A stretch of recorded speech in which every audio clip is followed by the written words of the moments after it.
sobre o fundador de Bom Jesus do Itabapoana. Para apontarmos um personagem como fundador de um município, devemos levar em consideração diversos aspectos, e não tão somente o fato de que determinada pessoa tenha sido a primeira a ser o desbravador a chegar no lugar. Temos que avaliar quais ações deste pioneiro resultaram na constituição de um vilarejo primário, quais contribuições foram dadas por ele e para o desenvolvimento local, e por fim, sobre o legado genético deixado por ele, que resultou na formação de nossa sociedade. Sob esse aspecto, posso garantir que Antônio José da Silva Neném não foi o fundador de Bom Jesus do Itabapoana, conforme se informa nas escolas e em símbolos oficiais, como o nosso brasão,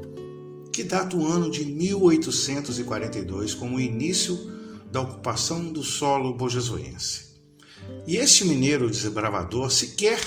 foi o primeiro a chegar por aqui. Antônio José da Silva Neném veio de Rio Novo, Minas Gerais, e chegou com sua família e agregados e desmatou o local onde hoje compreende a ponte da divisa das duas Bom Jesus e o cais da Beira-Rio,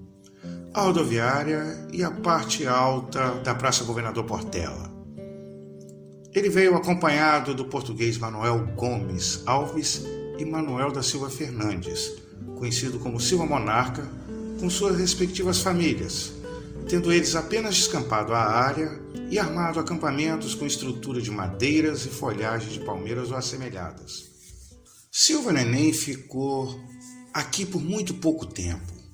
entre 2 e 4 anos, tendo ido embora para Piúma com sua família, e lá ele e a esposa faleceram em 1854. As testemunhas da chegada de novos mineiros e do crescimento do vilarejo foram Manuel Gomes Alves e Manuel da Silva Fernandes, que aqui ficaram, principalmente a partir de 1848. Mas esses foram apenas testemunhas, não protagonistas a ponto de serem considerados como fundadores de Bom Jesus. A chegada de Antônio José da Silva Neném resultou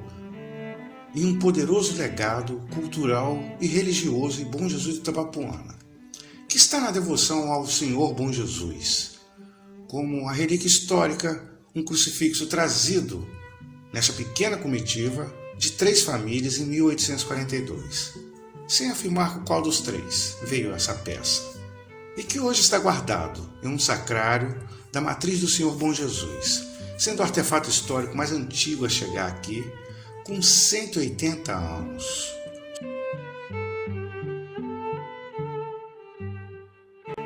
Mesmo que o vilarejo de Campo Alegre tenha tido como primeira padroeira Santa Rita de Cássia, a força deste crucifixo acabou por modificar o nome do arraial para a freguesia do Senhor de Bom Jesus do Itabapoana e alçando o Senhor Bom Jesus como padroeiro. Quando a comitiva de Antônio José da Silva Neném aqui chegou,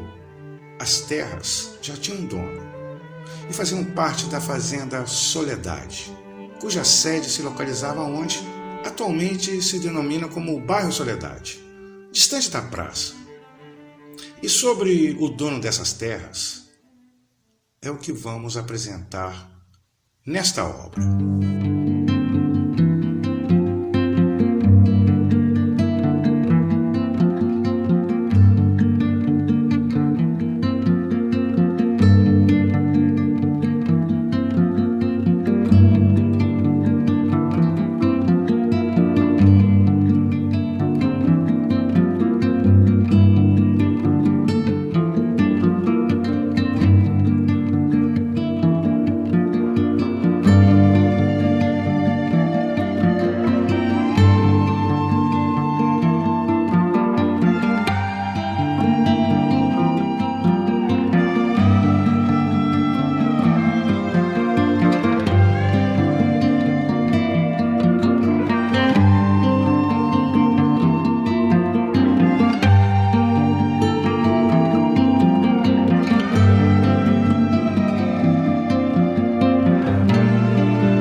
historiador Francisco Camargo, em seu livro Bom Jesus do Itabapoana,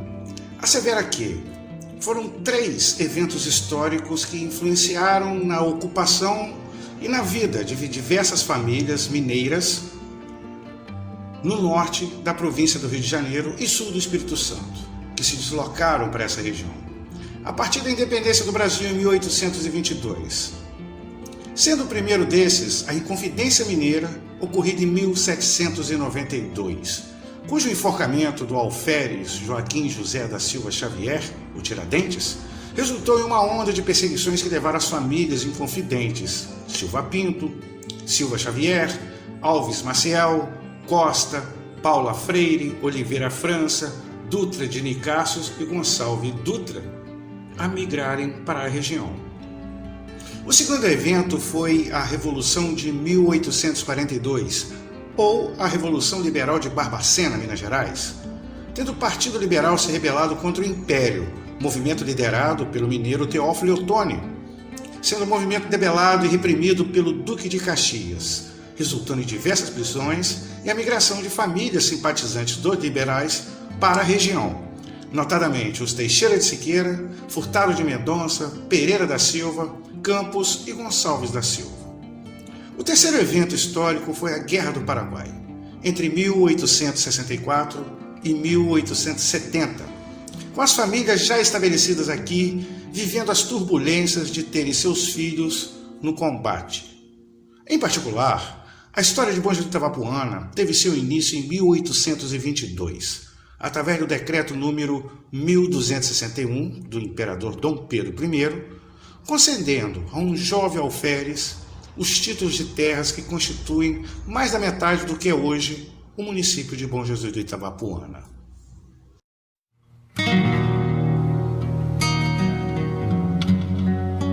Francisco da Silva Pinto nasceu em Barbacena, Minas Gerais, tendo sido batizado no dia 15 de julho de 1804. Filho de Fabiano Pereira da Silva e de Maria da Assunção, foi do pai que ele herdou sua veia política, devido ao seu envolvimento na Inconfidência Mineira em 1792 e de sua relação com o liberalismo em Barbacena. O filho Francisco seguiu os mesmos passos do pai ainda muito jovem. Silva Pinto obteve o título de alferes com 18 anos, e no mesmo período tendo sido contemplado com os títulos de posse das terras no norte da província do Rio de Janeiro. No mesmo ano de 1822, partiram de Barbacena o alferes da Silva Pinto, com escravos e alguns agregados, acompanhado do guarda-mor Antônio Fernando Dutra. Este, seu cunhado, com a esposa e filhos, além de escravos e agregados, chegando pelo Vale do Pirapitinga, região que hoje consiste entre Pirapitinga de Bom Jesus e Arraial Novo. Ficando ali, Antônio Fernando Dutra e o alferes seguindo rumo à Serra do Bálsamo e Córrego da Onça, região que hoje consiste nos limites de Rosal com Santa Rita da Prata, distrito de Varriçai.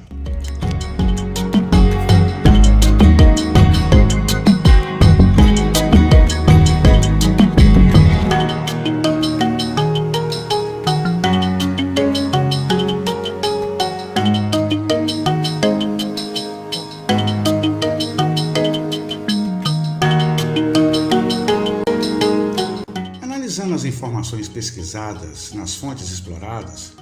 posso contextualizar que esta primeira vinda de Silva Pinto, ainda solteiro, tenha sido para fazer um mapeamento e o reconhecimento das riquezas das terras obtidas,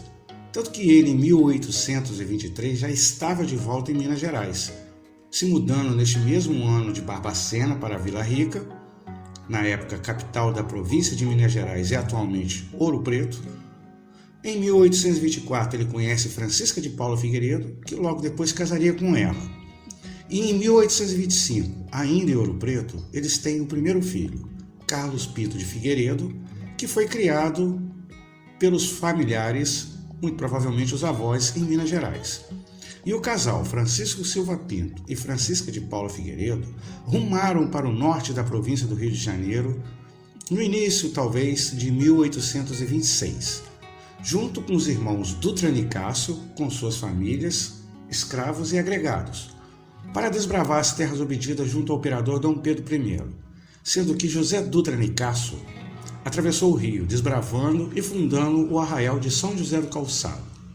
e Antônio Dutra Nicásio rumando para Natividade do Carangola, atualmente o município de Natividade, Rio de Janeiro, conforme pesquisa realizada pelo saudoso desembargador Antônio Isaías da Costa Abreu.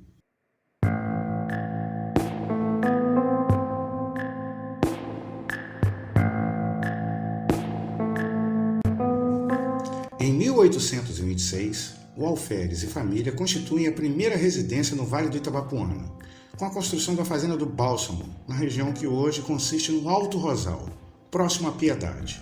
A partir de 1836, começam a chegar os demais desbravadores que constituíram os distritos que hoje compõem o município de Bom Jesus do Itabapoana. E neste momento, pelo menos 2 desses poceiros vieram sob influência do alferes, em 1836. O tenente Felisberto Gonçalves Dutra, que em 1840 fundou o arraial de Santo Antônio do Rio Preto, atualmente Calheiros, e Francisco José Diniz, que em 1852 fundou o arraial de Arrozal do Santana, atualmente Rosal de Santana. Os demais desbravadores que chegaram a partir de 1837 são os senhores Jacó Mendonça Furtado, Francisco das Chagas Oliveira França e Padre Germano Gonçalves da Silva Xavier, que fundaram o arraial de Santo Antônio da Liberdade, atualmente distrito de Carabuçu, além de Antônio Fernando Dutra, que já havia desbravado a região que hoje consiste em Pirapitinga e Arraial Novo, a partir de 1822, na primeira vinda do alferes.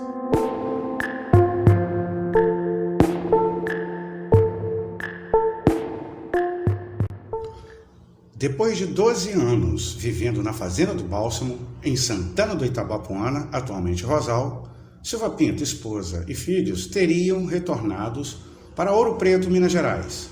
porém sem se desfazer da fazenda e de suas terras em toda a extensão do município, que compreende hoje Bom Jesus do Itabapoana, bem como não há registro sobre qual motivo ele retornara, tendo somente informações a partir de 1842, quando se deflagrou a Revolução Liberal, com os insurgentes liberais entrando em conflito armado contra a Guarda Nacional nas cidades no entorno de Ouro Preto, capital da província de Minas Gerais, com registro de batalhas ferozes em Barbacena, Queluz, atualmente Conselheiro Lafayette, e Ribeirão do Pomba, atualmente Rio Pomba. O conflito durou quase 4 meses, tendo sido debelado pelo comandante da Guarda Nacional, Duque de Caxias, que depois de proteger a capital Ouro Preto dos insurgentes, ele impôs uma dura investida nas cidades de Queluz e Barbacena, fazendo com que as outras cidades rebeladas se rendessem ou abandonassem o combate. Ao final do confronto, tivemos mais de 1.000 mortos e mais de uma centena de presos políticos, e dentre eles estaria o alferes Francisco da Silva Pinto, esclarecendo neste fato o motivo de Antônio José da Silva Neném ter chegado e não encontrado donos da terra nesse mesmo período de 1842.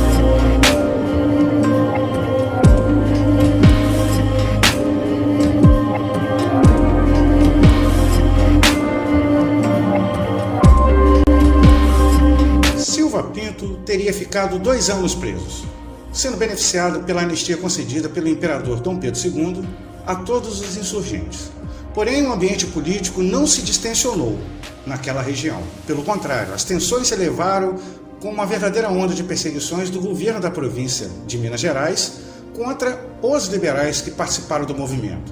levando o alferes a decidir pelo retorno a Bom Jesus em 1848. Sobre esse período, não existe nenhum registro documental que aponte que o alferes e a família jamais tenham saído do Vale do Itabapoana, bem como não há registro documentado sobre sua efetiva participação na Revolução Liberal. No entanto, temos o nome de José Dutra Nicásio entre os colaboradores do movimento e que foi um dos pioneiros a chegar junto com Alferes aqui no Vale.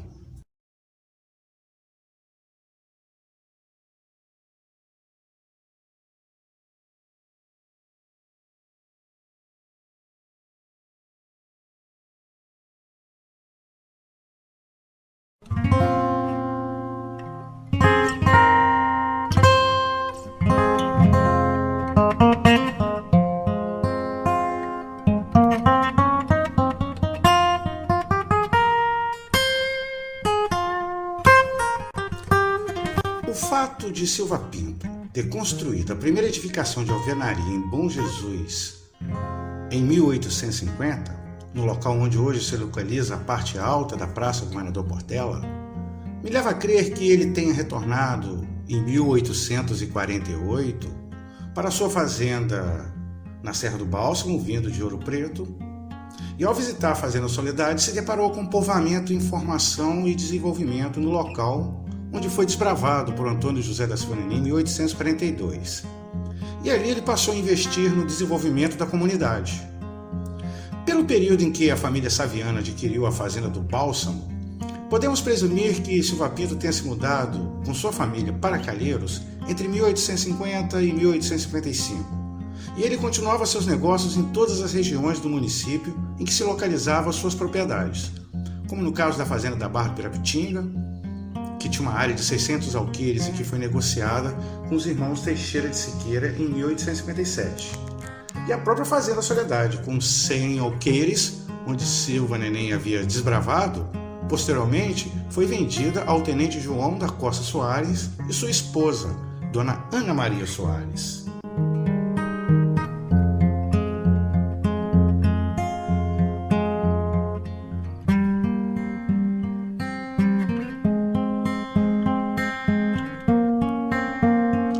O povoamento do arraial de Campo Alegre se intensificou a partir de 1847 e, com o retorno do alferes em 1848, teve início as primeiras construções de alvenaria no local onde hoje é a Praça Governador Portela, com o próprio alferes sendo o primeiro a construir uma edificação em 1850, como atesta o naturalista Manuel Basílio Furtado quando aqui esteve em 1873,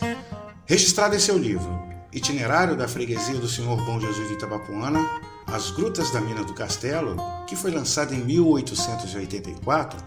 ele relata que, aspas, a povoação do Arraial do Senhor Bom Jesus começou nos anos de 1847 a 1850 e teve sua fundação e o melhoramento do que hoje goza a generosidade do alferes Francisco da Silva Pinto, pai do comendador Carlos Pinto de Figueiredo, que com alguns parentes e amigos comprou o território necessário para a sua situação em Logradouro e o cedeu grátis ao público. Em 1857, Francisco José da Silva, filho de Antônio José da Silva Neném, retorna ao arraial de Monte Alegre exigindo uma reparação financeira por parte da população, em virtude do trabalho de desmatamento e o cultivo dos cafezais do entorno realizados por seu pai em 1842. Criando um impasse jurídico e social por apenas haver testemunhos dos fatos realizados por Neném e absolutamente nenhum documento. A solução foi articulada por dois filhos do alferes Silva Pinto, o comendador Carlos Pinto de Figueiredo e o também alferes Francisco de Assis Pinto de Figueiredo, que convenceram os 11 fazendeiros estabelecidos nos distritos a cotizarem o valor de R$1,100 para doarem as terras à Paróquia do Senhor Bom Jesus, que já estava instituído no lugar da Capela Santa Rita de Cássia. O valor da indenização foi dividido entre Francisco Furtado da Costa e a esposa Maria das Dores Furtados, José Rodrigues da Costa, Tenente João da Costa Soares e a esposa Ana Maria Soares, João Inácio da Costa, Comendador Antônio Teixeira de Siqueira e a esposa Maria Carolina Borges Teixeira, Francisco Teixeira de Siqueira e a esposa Felicíssima Rosa Teixeira, Tenente José Teixeira de Siqueira e a esposa Rosa Alves Teixeira, capitão José Carlos de Campos e a esposa Maria Carolina de Oliveira Campos, capitão Jacob Furtado de Mendonça e a esposa Francisca Gabriela Eurique Teixeira, Antônio José Borges e a esposa Bárbara Rosa Teixeira, Francisco José Borges e a esposa Ana Rosa Teixeira, e o alferes Francisco da Silva Pinto e a esposa Francisca de Paula Figueiredo. O filho mais velho de Silva Pinto, comendador Carlos Pinto Figueiredo, foi figura proeminente junto à burocracia governamental na capital da província do Rio de Janeiro. Influente o suficiente, por exemplo, para ter articulado as mais variadas demandas relacionadas ao desenvolvimento local, como a regularização de terras, instalação de órgãos públicos, e muito provável que ele tenha sido um dos responsáveis pela articulação do decreto número 1261, de 14 de novembro de 1862, do governo da província do Rio de Janeiro, que elevou a condição do arraial do Senhor Bom Jesus à freguesia do Senhor Bom Jesus do Itabapoana, mediante o acelerado desenvolvimento observado no arraial. Não se sabe exatamente por quanto tempo o alferes permaneceu contribuindo ativamente com o desenvolvimento da freguesia do Senhor Bom Jesus do Itabapoana. Como o último registro de sua atuação na sede urbana do município, temos a construção do primeiro chafariz na Praça Central, atualmente a Praça Governador Portela, edificado pelo casal Francisco da Silva Pinto e Francisca de Paula Figueiredo. E em 1873, quando o naturalista Manuel Basílio Furtado relatou o testemunho em relação à atuação do alferes no desenvolvimento da freguesia.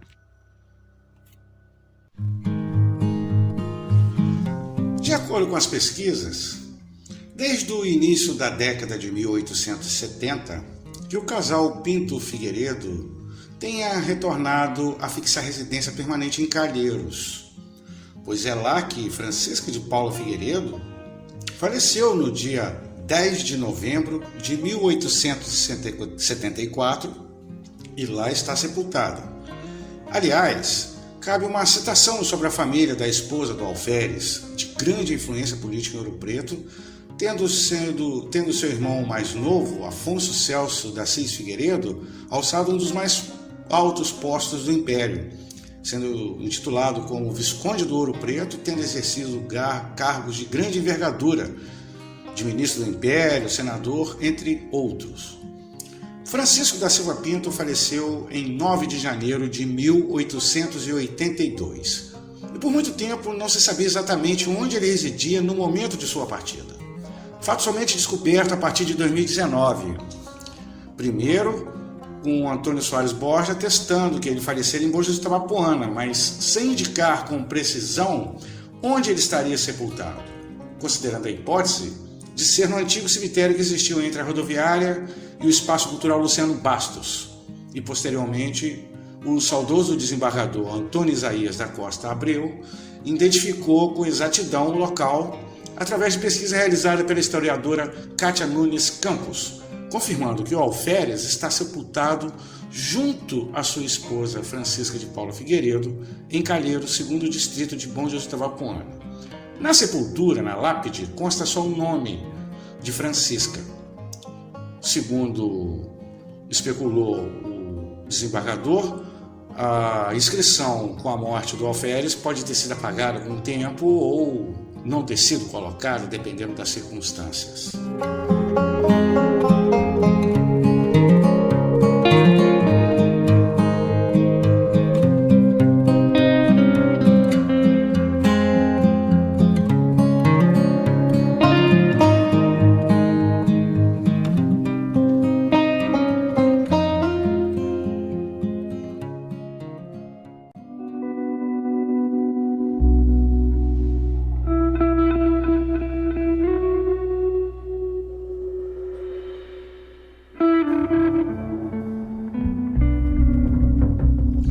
Pouco se aborda sobre os desdobramentos políticos consequentes pelo enforcamento de Tiradentes na Inconfidência Mineira em 1792. Somente temos no imaginário coletivo as perseguições que a coroa portuguesa impôs aos familiares do alferes Joaquim José da Silva Xavier, mas não se tem um amplo conhecimento, um debate aprofundado sobre as disputas viscerais entre liberais e inconfidentes contra conservadores e absolutistas. Somente em alguns livros. E são fatos que se desenrolaram por décadas seguintes. Se o movimento liderado por Tiradentes objetivava tornar o Brasil independente de Portugal, por óbvio que essa luta permaneceu sobre outras frentes durante os 30 anos que se passaram até Dom Pedro I dar o grito do Ipiranga, em 1822. Portanto, é factível atestarmos que esses embates políticos entre liberais e conservadores da região de Ouro Preto, Barbacena, Queluz ou Rio Pomba perdurou por ao menos 2 gerações seguintes. Daí a possibilidade factual da participação direta ou indireta de Silva Pinto no movimento liberal de 1842 ou nas articulações políticas que antecederam a Revolução. Até mesmo por seu parentesco com o Barão de Abaeté, José Feliciano Pinto da Cunha, que era um dos líderes da Revolução, sem contar com outros diversos sobrenomes de famílias que migraram para o norte da província do Rio de Janeiro e que figuravam entre os insurgentes liberais. Não é coincidência que os primeiros fazendeiros que chegaram logo depois de Silva Pinto, entre 1836 e 1840, tenham vindo das cidades envolvidas nas disputas políticas e na Revolução de 1842. Que todos tenham posicionamento liberal, pois aqui nunca houve nenhuma disputa política em Bom Jesus do século XIX, como tivemos inúmeras disputas políticas na primeira metade e na segunda metade do século XX até os dias de hoje. No século XIX, o pensamento político era uníssono. Eles eram liberais, abolicionistas e, mais adiante, republicanos. Como todos os liberais da época. Não é coincidência o sobrenome de um dos fundadores de Carabuçu, seu padre Germano Gonçalves da Silva Xavier. Ele de fato era primo de Tiradentes, de geração bem mais jovem. Sem contar que neste contexto, podemos compreender a razão do 4º distrito de Bom Jesus ter sido denominado em seu primórdio como Santo Antônio da Liberdade. Pois os liberais têm um pensamento sempre expressado que morre o liberal, mas não morre a liberdade. Assim como a primeira geração de mineiros que vieram para o Vale do Itabapuana entre 1836 e 1840, a segunda geração, chegada entre 1850 e 1855, também veio de famílias envolvidas na Revolução Liberal de 1842, direto ou indiretamente, e das mesmas cidades que foram palco das batalhas entre os insurgentes e a Guarda Nacional, e todos com o mesmo pensamento liberal como os primeiros que chegaram. Quando observamos a quantidade de mineiros que vieram com títulos de militares concedidos pelo Império, como capitães, tenentes, coronéis e o próprio alferes, podemos constatar que todas essas figuras eram envolvidas no ambiente político de onde viviam, pois não havia carreira militares naquele tempo. Os títulos militares eram concedidos por influência política e poder econômico.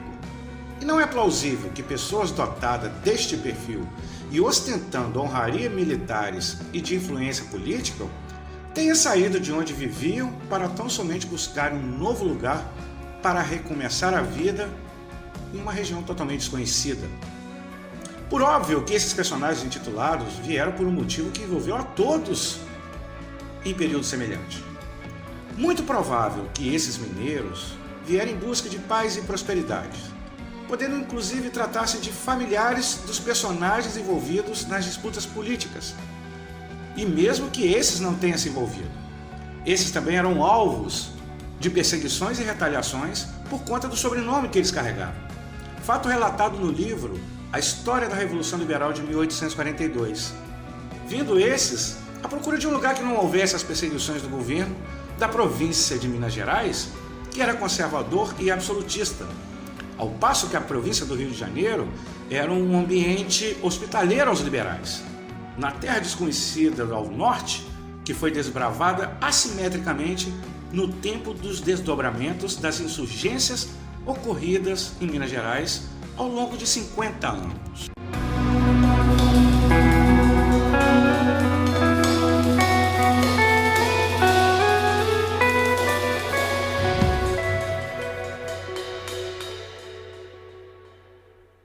analisando o processo que resultou na concessão de terras, do título de terras ao alferes da Silva Pinto, lá em 1822, chegamos à conclusão que é um tanto quanto romantizado o conto de que os primeiros desbravadores vieram em busca de terras férteis para cultivar café,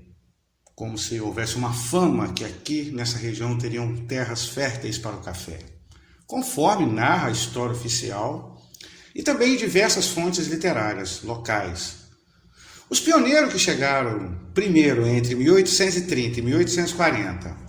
e posteriormente entre 1850 e 1857 se enriqueceram com uma extração de madeiras nobres, em um processo que levou décadas até termos área suficiente grande que estivesse em condições de cultivar café ou qualquer cultura para termos a fama do solo fértil. E nossa região serrana até hoje tem alguns pontos com madeiras nobres nativas na margem do rio Itabapoana.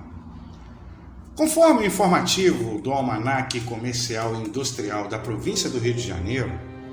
consta em 1873, 37 anos depois do início do desmatamento em Bom Jesus do Itabapoana, a atividade comercial denominada como cabiunista, que era um negociante de cabiúna. No livro Itinerário da Freguesia do Senhor Bom Jesus do Itabapoana, As Grutas das Minas do Castelo, narra sobre a imensidão das matas virgens e da natureza da biodiversidade encontrada. E sua passagem aqui se deu em 1873. Ainda tínhamos florestas extensas em 1873. As terras desbravadas por Silva Pinto e os demais que chegaram na primeira metade do século XIX eram denominadas como terras devolutas, que eram áreas pertencentes ao governo imperial, sem jamais terem sido exploradas. E tratando-se de árvores milenares que compunham essas florestas, densas e imensas, o processo de retirada de suas raízes e preparo do solo para o cultivo de qualquer natureza é um processo trabalhoso em virtude da falta de tecnologia da época, as dificuldades do início do século XIX, que levava décadas para alcançar uma produção cafeeira em larga escala, como ocorreu no Vale do Itabapoana na virada do século XIX para o século XX. Nacionalmente conhecida como jacarandá, a cabiúna era abundante no Vale do Itabapoana, madeira nobre utilizada em móveis de luxo da nobreza imperial, tanto no período colonial ou pós-independência, aqui no Brasil, amplamente utilizada na construção de igrejas portuguesas e brasileiras, tanto para alicerçá-las como no acabamento artístico nos altares e demais adornos, e a mais cobiçada madeira do mundo para a fabricação de pianos, em uma época em que se produzia pianos em larga escala em todo o planeta.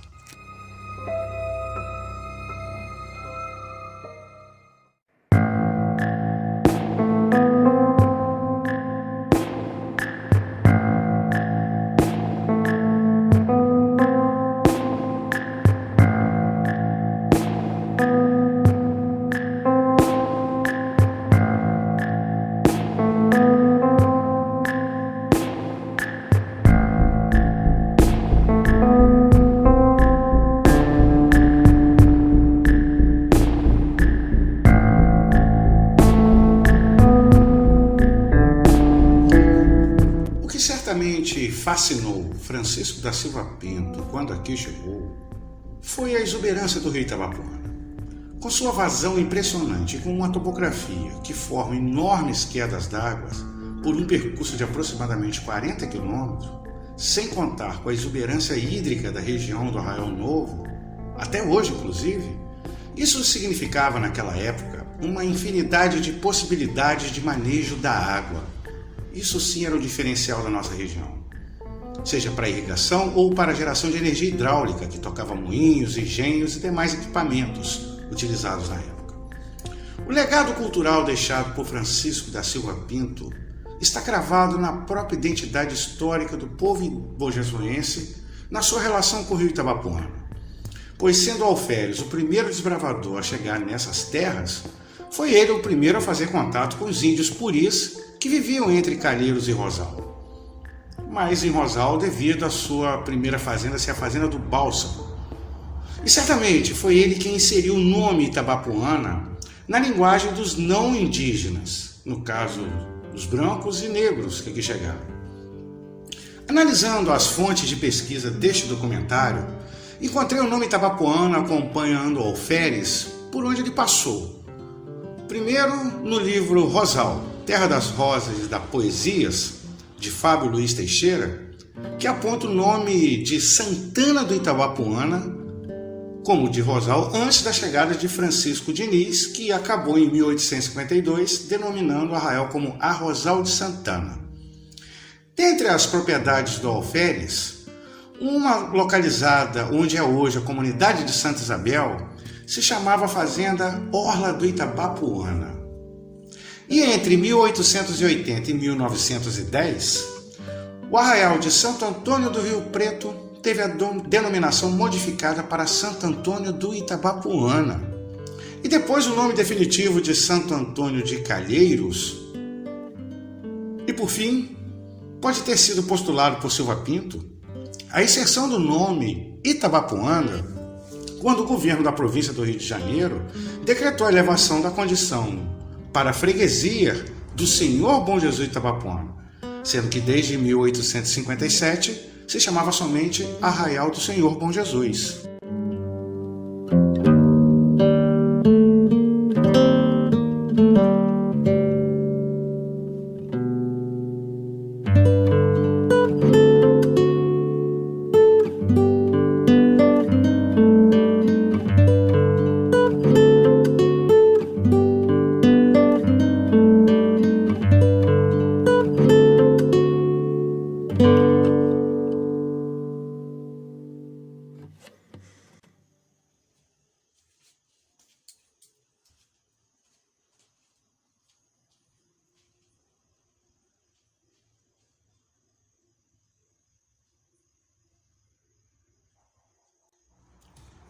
Certa vez, Elcio Xavier falava sobre o legado de Padre Melo, sobre a herança cultural e histórica deixada pelo vigário português. E em especial ele destacou que, aspas, Padre Melo nos deu a nossa própria história, fecha aspas. Ele se referia aos artigos escritos pelo padre sobre as entrevistas que ele fizera tão logo chegou em Bom Jesus do Itabapoana, buscando saber sobre as origens da freguesia que ele havia assumido o sacerdócio. Ele procurou informações com os moradores mais idosos, mais antigos. Os relatos de Padre Melo foram publicados em diversos artigos no jornal A Voz do Povo. Tendo o também genial escritor, professor e tradutor Delton de Matos pesquisado todos esses artigos, inclusive as poesias, organizou e editou o livro Páginas Memoráveis de Bom Jesus do Itabapoana, Padre Melo em prosa e verso. É uma obra literária essencial para todo bonjesuense e que foi uma das fontes de pesquisa desta obra audiovisual. A frase de Elcio Xavier expressa com clareza sobre a importância vital de um povo ter conhecimento da sua própria história, saber entender sua própria identidade. E nesse sentido, os relatos de Padre Melo, Francisco Camargo, Antônio Soares Borges e Antônio Isaías da Costa Abreu sobre o alferes Francisco da Silva Pinto faz deste personagem o mais relevante de Bom Jesus do Itabapoana no século XIX, como Padre Melo foi no século XX.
casal Francisco da Silva Pinto e Francisca de Paula Figueiredo, apesar de sepultados em Calheiros, a herança genética desses dois personagens se faz presente em praticamente todos os cantos do município de Bom Jesus do Itabapoana, com milhares de descendentes genéticos distribuídos em mais de uma centena de famílias que já formam a quinta geração de bonjesuenses. Francisco e Francisca tiveram, em Bom Jesus do Itabapoana, 6 filhos a partir de 1830. E esses geraram 48 netos, que se entrelaçaram com pares das famílias dos demais desbravadores mineiros que chegaram depois do casal Pinto Figueiredo. Para se ter uma ideia da amplitude dos herdeiros genéticos do alferes e esposa, no livro de Francisco Camargo contabilizei 1.400 pessoas nascidas a partir do casal